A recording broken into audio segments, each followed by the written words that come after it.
Alright. Let's see what we got for Cheryl last time. Thanks for getting that armor for me. I've got all sorts of new things in stock now. Yeah, let's see what you got. We got the Privateer Musket, which I will gladly buy. And the Oil Lantern, which I will also buy. Now, the Oil Lantern, if I'm correct, I just put it in my inventory and it should work automatically.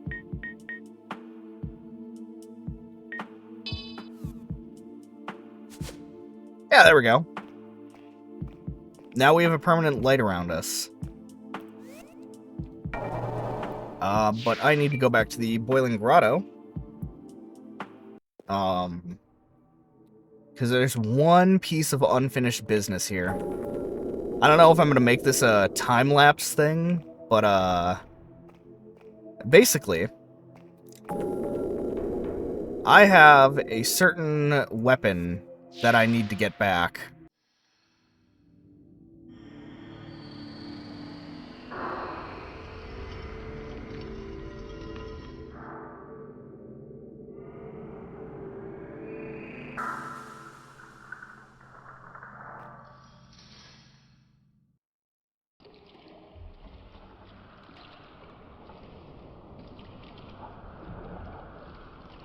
It's very similar to the start of Shadow Tower Abyss, except this time I'm not being taken by a frogman that will knock me into the water if I try to hit him at all. I could jump in. You know, something, the Call of the Void or whatever.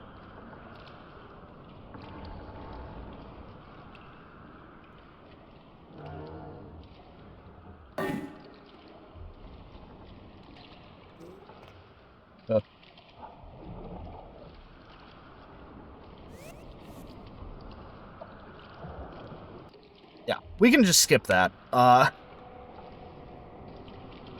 here's the Tower of Abyss. Behold the Tower of Abyss, a crumbling 50-floor descent of combat and endurance. At the end lies the legendary Lyrian Sword of Moonlight.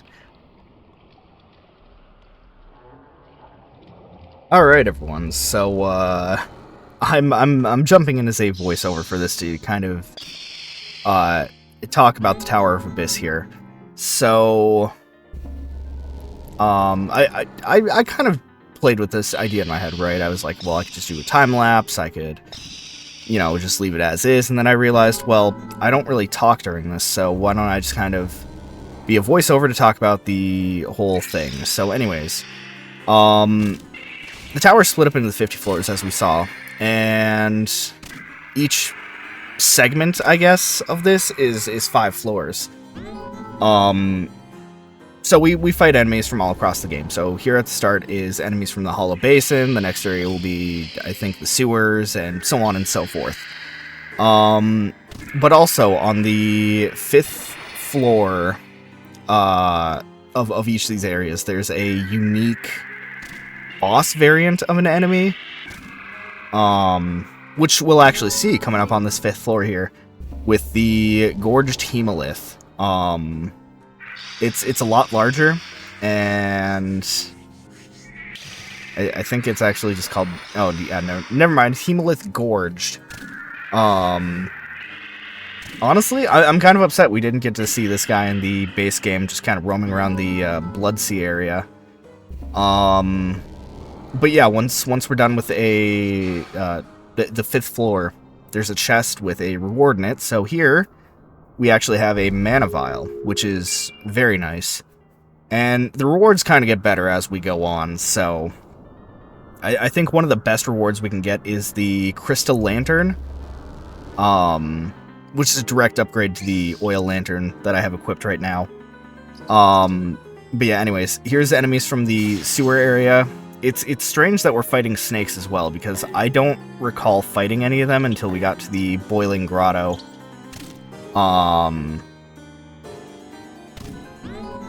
One thing I'm curious about is, because I always play the Forsaken in this game, I always like to get that Dried Rat Charm because I think it does nothing.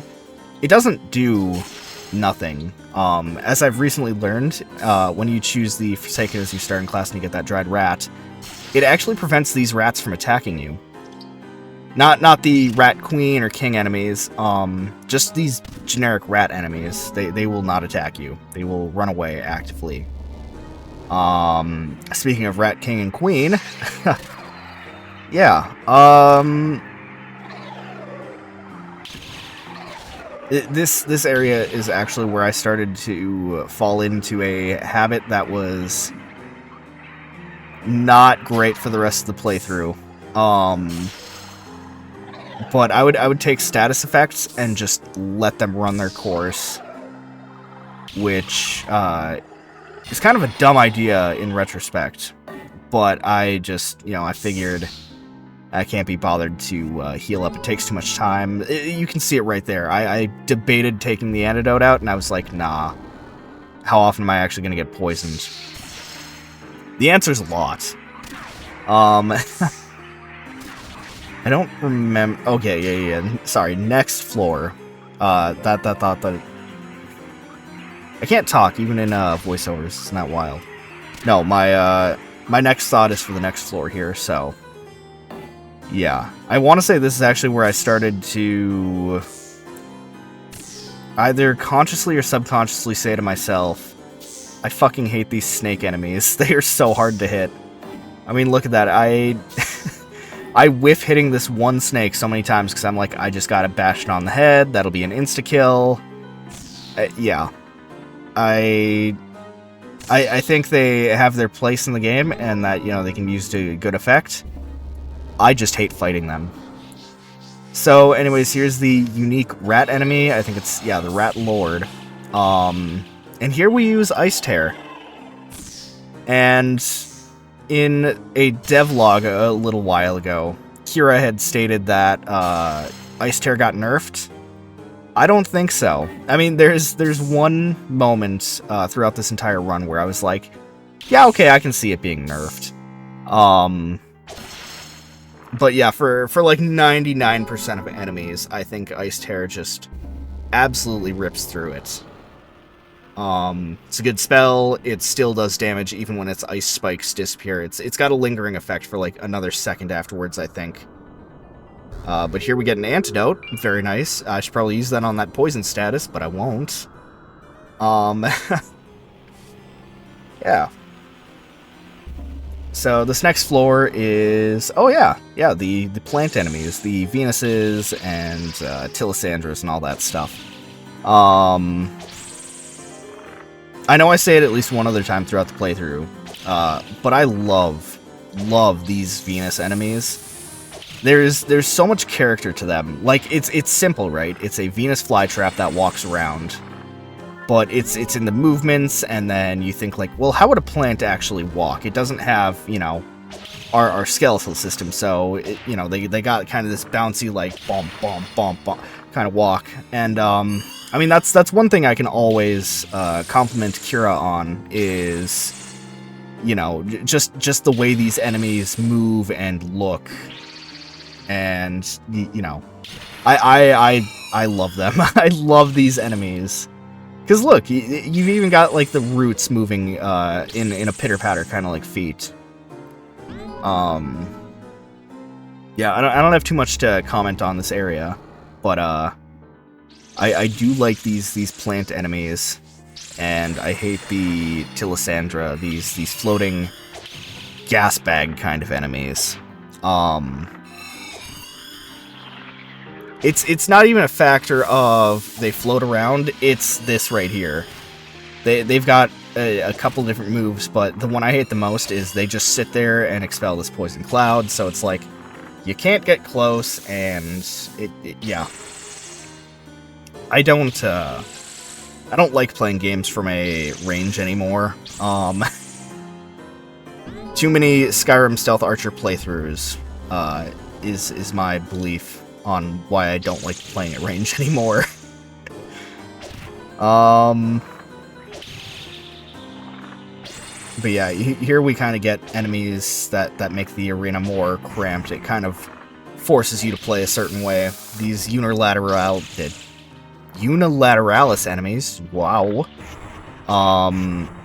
They have, well, that unique field that's around them. once you get close enough, it actually does, like, poison. But before you can get close enough, you are hit with a slowing effect. And, yeah, I'm just... Yeah, we can even see it here. Like, I'm taking the slow, I'm taking the poison... And yeah, really, if I ever do go back through the Tower of Abyss, I think those are the enemies I'm gonna try to deal with first. And yeah, I mean, if you're ever thinking about, you know, speed running this tower, keep that in mind as well. So I don't think, yeah, no. There's not really a boss enemy of this area. I mean. Like, yes, we have the 3 Unilateralises and the Venus and the Tilisandra, but there's not, like, a specific boss variant of any of these enemies. And I guess it's along the lines of, what can you really do to make one of these more threatening, I guess?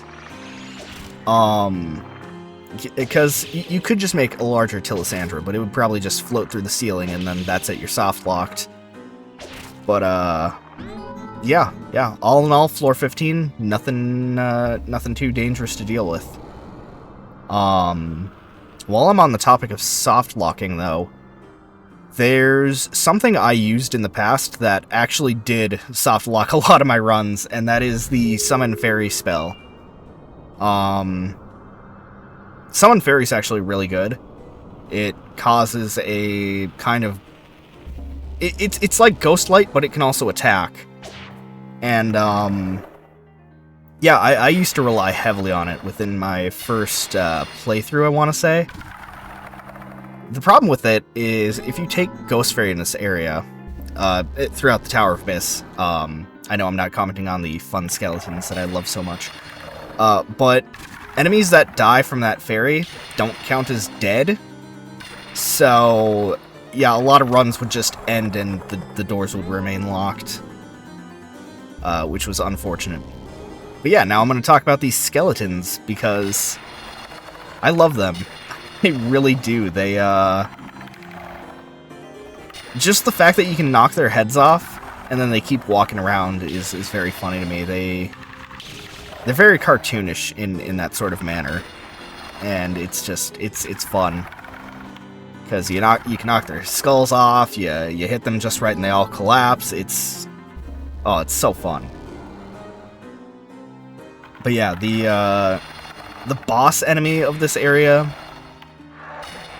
Oh right, we're only on floor 19. Never mind. What am I talking about? Yeah. I'm kind of listening back without audio, so I don't know if the obsidian skeleton has done its, screech yet? I don't know what to call it. But it's a specific kind of monster noise that I've heard in cartoons since, I mean, honestly, old cartoons. You know, you've probably heard it in old reruns of, the classic Scooby-Doo or whatever, you know. Never remember, like, what their monster call, screech, yell thing is. But it's one where I'm always like, oh, when I hear it. But yeah, this area has 3 obsidian skeletons. It's not too bad to deal with. I don't know if they can, drop their weapons in this area. But if they can, I don't know, because I never got it to happen, so... it's something to test one day, I guess. Let's...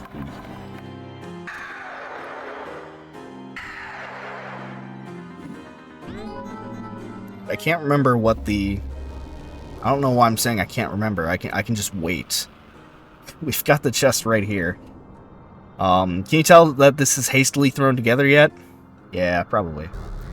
Okay, spectral candle. That actually comes in handy for this next area.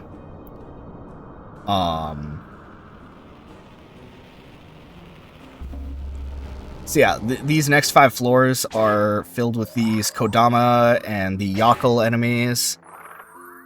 I'm personally not a big fan of the Kodama. They, I don't know if it's because they run around too much, or if it's because of their, what I'm gonna call their moonbeam attack. But, they don't sit still, and it annoys me. It annoys me greatly.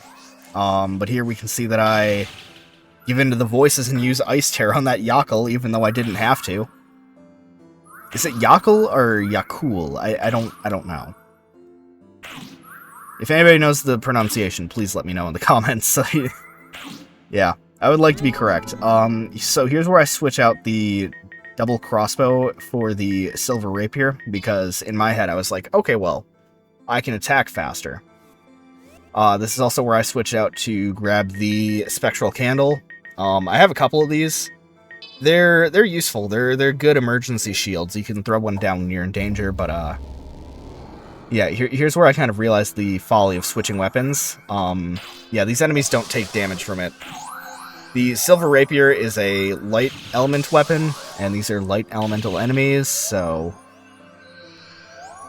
yeah. Not the smartest part, or not the smartest idea I've ever had.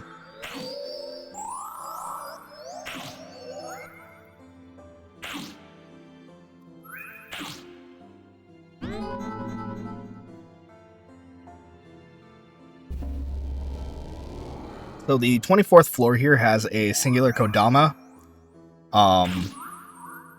And I think a lot of people would be sketched out by that. I know I was my first time playing through. Because then you are face to face with this guy right here. And this is an enemy that you... sorry, Shiyose, right? It's a reskin of the malformed horse enemy that you find in the sealed ballroom. But you never find another Shiyose in this game unless you come through the Tower of Abyss. And I think that's something that is a missed opportunity. Because it's supposed to be the protector of the Kodama, so...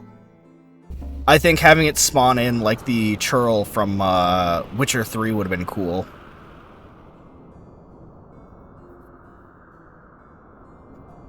But yeah, now we get another health vial, which never turned my nose up at that. And this next area is actually very big brain for me, because I switched to the silver rapier. And yeah, so this entire area is just dark.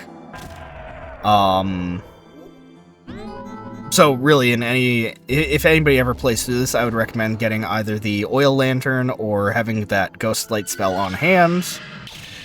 But more than a couple of enemies in this area are weak to the silver rapier, namely these mare enemies, and I believe we also fight the mummy enemies in the next area. Or, sorry, these next upcoming floors, but these enlightened ones, oh boy, I do not like them. I do not like their barrier of light magic. They are, what's the word I'm looking for? They are bastards. There we go.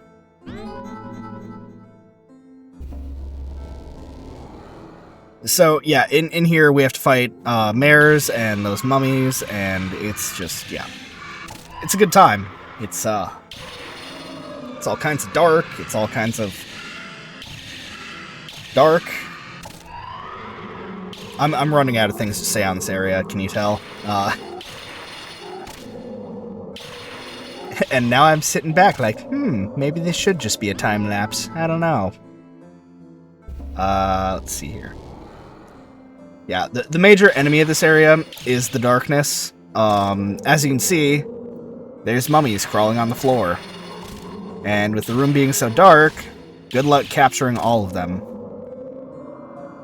Not capturing, finding and killing all of them. There we go. Because, yeah, I kind of was like, where? And then, yeah.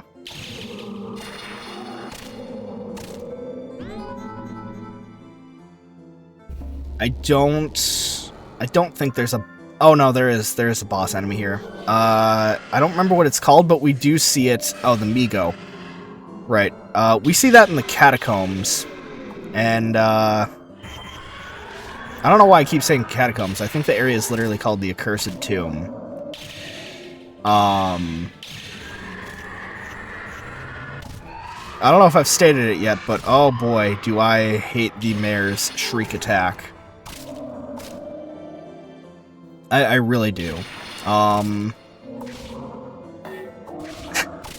I whiff any harder? Jesus. Alright. So I want to say this upcoming reward here is the Crystal Lantern. I think it is. Yeah, it is. Alright. So yeah, I instantly switched to that. The only difference is there's one... I think there's only one of each lantern, but it's pretty much a lighting thing. Yeah, it's pretty much just a lighting thing. Do you want orange light or blue light? And I chose blue light, so... Yeah, this entire area we have to fight mimic enemies. And one of the things that I kind of forgot was, because I'm using the steel club, I don't need to charge every attack. But each of these floors has a different amount of mimic enemies, and you can kind of tell which one it is, or which ones they are, because they have a subtle kind of jiggle before you get close enough. So let's see if you can spot them here in this next upcoming floor. Yeah, there you go. There's a slight jitter.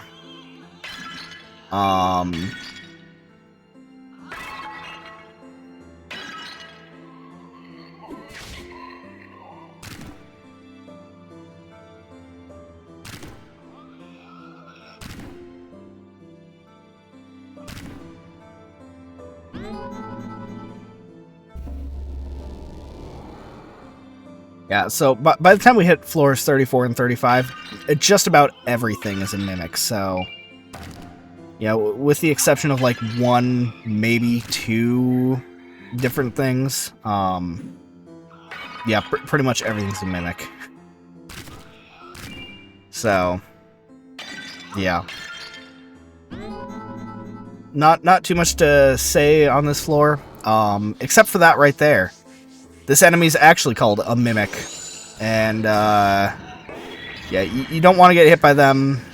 They, as you saw, they take your money, and it's just not a very good time when you lose 40 silver upon being, you know, bitten. Here I am, whiffing again. Excellent. I like that I can sit back and chirp over myself.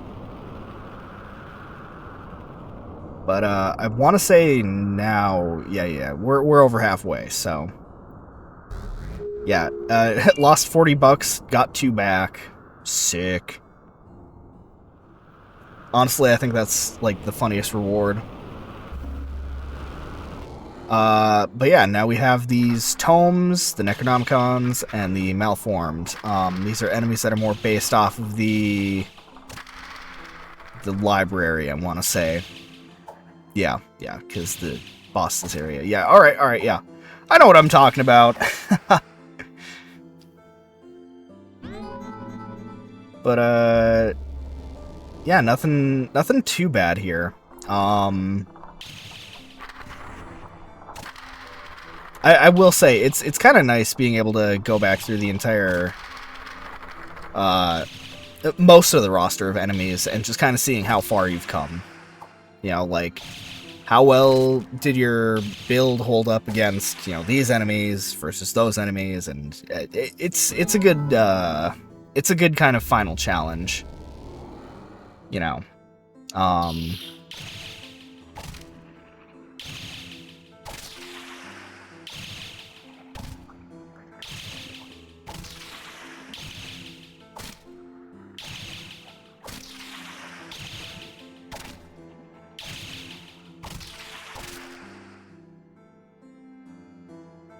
Oh yeah, here's where I started to get concerned, because it would take the bars a second to raise up, so I started to have flashbacks to when I would use the Summon Fairy spell. And Yeah, I was always like, oh, please don't soft lock.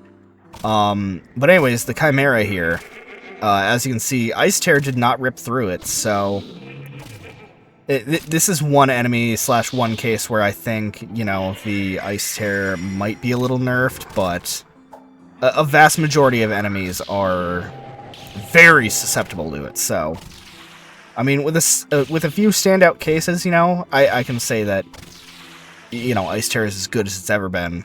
I don't know if it's still the meta spell, but it's good.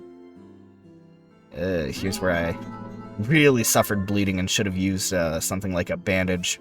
And it's actually where I was like, alright, let's do that. Just for it to be, you know, instantly healed.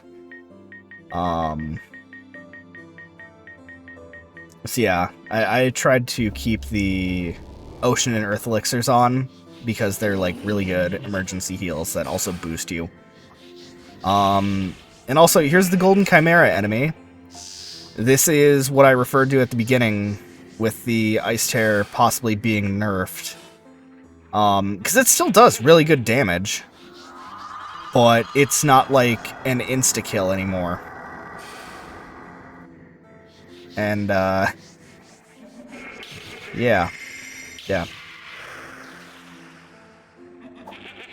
I don't know why I thought going melee this time would be a better option, but yeah, switching to the rapier and then getting the final hit with the club was pretty nice actually. I enjoyed the steel club. It does real good damage, and I think it's arguably one of the better weapons in the game.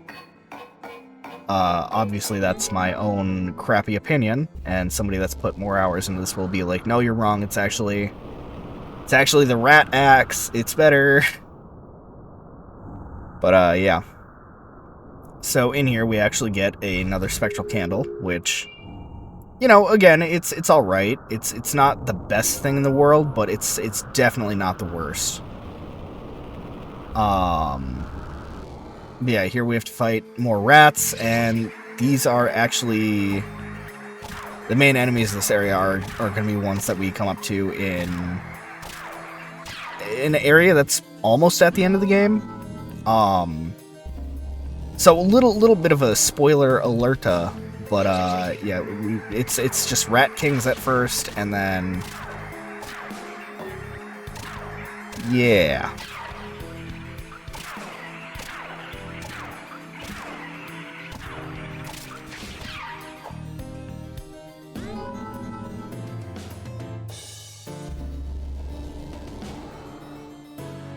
Yeah, so here's these jailer enemies. They, I don't think they can do damage aside from causing you to bleed, but...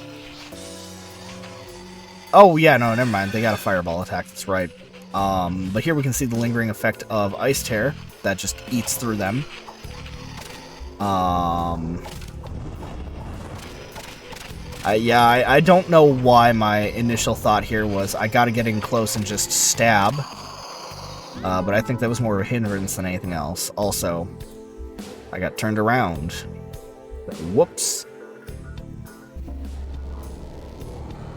But yeah, here's where I decided to just walk up and hit them with a casual nuke.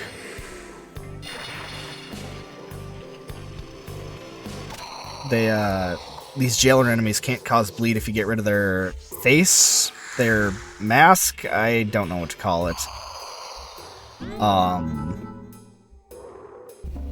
Yeah, there's definitely better ways to deal with these guys later on, but I personally liked walking up to them and hitting them with Ice Tear. Another enemy we will only see one time in this game, Slug Jailer. I don't know, I like some of these goofier boss enemies. I think if and when Kira ever comes back to work on this game, I would like to see a hard mode enemy randomizer thing. Maybe. Just with some of the enemies replaced with their harder variants. I feel like that'd be a lot of fun.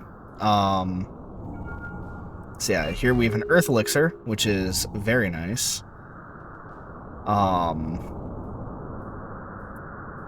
then here's the final 5 floors, which are dark again. So yeah, we have these cursed painting enemies. We have the... I'm trying to think of what other enemies appear here. I think we have to fight mares as well. Oh, yep, no, we gotta fight these Icaril enemies. We saw a couple of these in the area of the Boiling Grotto. They have a very like Cthulhu mythos kind of name. Ah, boy, getting hit with the mare's screech attack again. I really don't like the screech that they do. Something about just the screen shaking and the consistent damage. I'm not a fan. So, yeah, here's actually where I get hit by something, an effect that you don't really see in the game, which is cursed.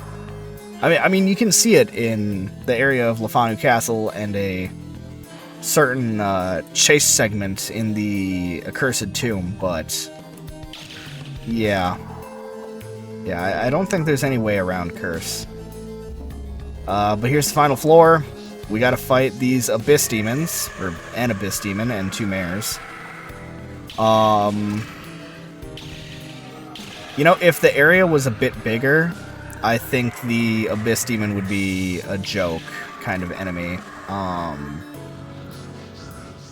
Because, like, you know, fighting them in a larger area where you can run or even jump away is better, and I mean, in such close proximity, you're most likely going to be hit with this blind spell,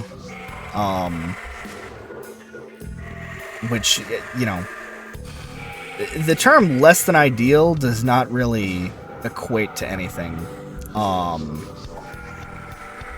But yeah, once we finish this guy off, that's it. We are now done with the Tower of Abyss, and ooh boy, talking for like 30 minutes straight. Definitely a killer on the throat. Thank you, VoiceOver Noodles, for doing that for me. If I decided to do the thing I thought I was gonna do. But man, oh, that's it. That's 50 floors. That is 50 floors of the Tower of Abyss. It's not done the fastest. You know, jeez, the amount of times I thought that I was just locked there was too many. But anyways, here it is. Finally.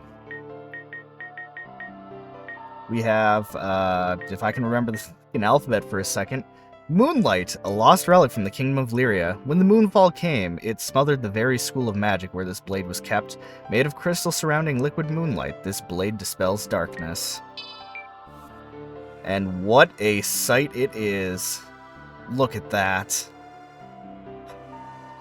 Every Souls game, I try to get, you know, Moonlight, because it's just, I don't know, there's something about the sword that's like, it is FromSoft, you know? But anyways, here's the speedrun leaderboards. Where am I at? I cannot see. I need to use this. Okay. Top time. I can't tell if that's 1 minute or 1 hour. Yeah, this is, strange. Where would I fall on this list, though? Oh, 4,000? Okay, cool. Yeah. Now, I don't believe... I mean, you probably can get soft lock in here. I can't talk. You can probably get soft locked in here, but, I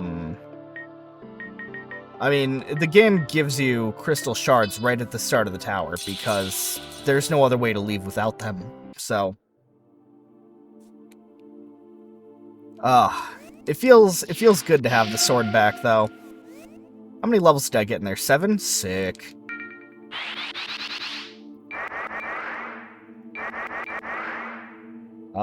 Let's see here. What else do I want to put points into? Oh, I finally have a good number of points. Oh, yes. Delightful. I think I'll just start pumping into strength. Ugh. Well, I can't think of what else I need to move on to do right now. Okay, what else is being sold here? Oh, another oil lantern. Yeah, I don't think I need that. I already have one, so that would just be a waste of money.